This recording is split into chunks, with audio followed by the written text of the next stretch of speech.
Tech giant Google may have logged into a massive controversy.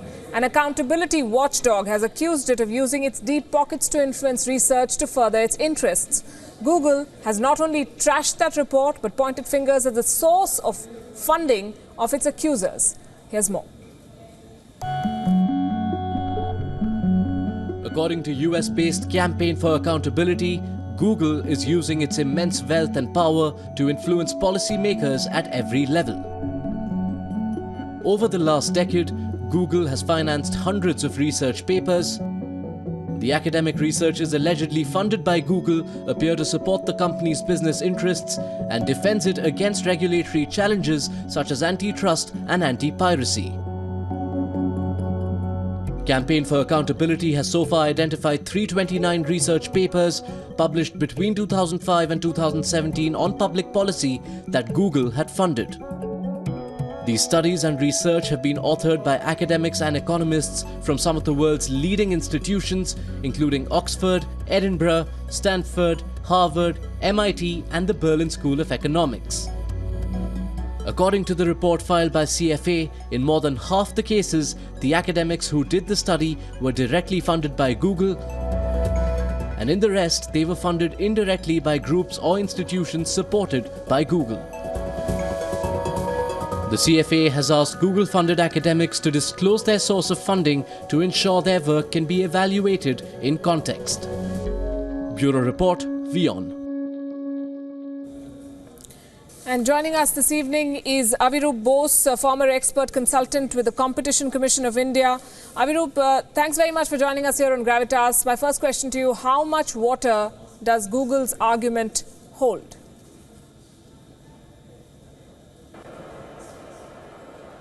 Thank you for having me. I think there is a fundamental...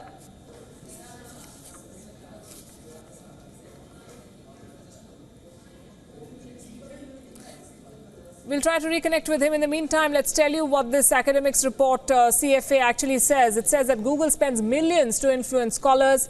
329 papers on public policy were funded by Google since 2005. The authors were paid between $5,000 to $400,000 by Google.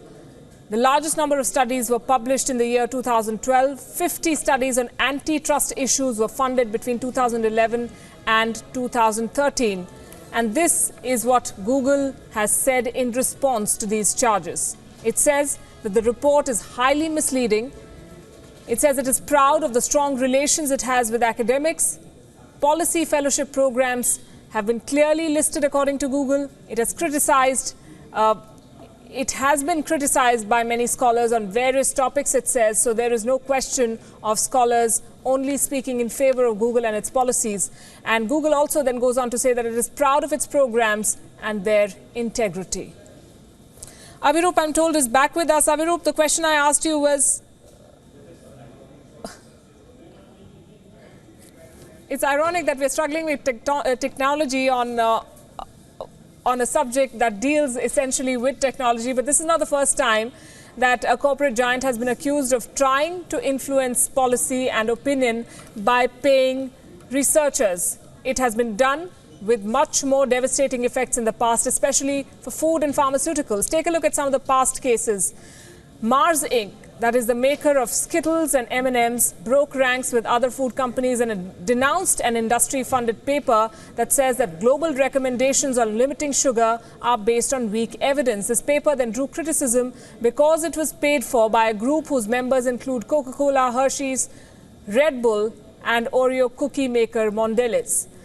Critics say the nature of nutrition research leaves the door open for companies to cherry-pick projects that make their products seem healthy or cast a doubt on science that suggests they fuel obesity. The point we're trying to make here is that companies in the past have funded research to suit their interest and to influence policy. Reports by well-known think tanks and individuals funded by telecoms are helping quash competition, increase phone rates, and set up a corporate-oriented internet system. Almost half of medical school faculty members who serve on institutional review boards also serve as consultants to industry. Researchers funded by pharmaceutical companies that sell the drug they're evaluating tend to produce results which are favorable to that drug. 96% of researchers writing favorably about a drug for hypertension, we are told, were funded by the manufacturer that produced and sold that drug. Only 37% of those not funded by the company reported favorable results. More than half of the money for clinical trials in the US comes from the industry rather than from National Institute of Health. So next time you see a study like this, take it with a pinch of salt.